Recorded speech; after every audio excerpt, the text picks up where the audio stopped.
জয় জগন্নাথ। আচ্ছা, সোজা রথ দেখলেই নাকি উল্টো রথ দেখতো, এই কথাটা আমি প্রথম শুনলাম। আর এই কথাটাকে কি তোমরাও সমর্থন করো?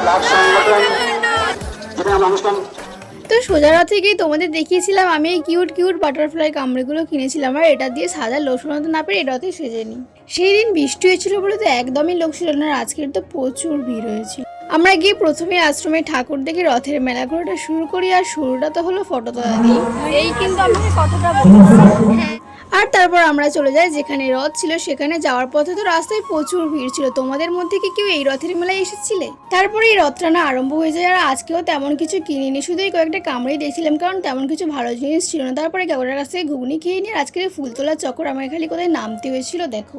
তারপর বাড়ি আসার সময় খাবার প্যাক করে নিই, আর আমার এই বন্ধুরা তো আমাকে দেখেই বলছিল যে প্যান্টটার কি অবস্থা। যাই হোক, এইভাবে আজকে রথের দিনটা কাটালাম। আর ইনি তো জুতো ছিঁড়ে বাড়ি এসেছিল, তারপর দিদির সাথে দেখা হয়ে গিয়েছিল। তাহলে আজকের এখানেই আসি, রাধে রাধে।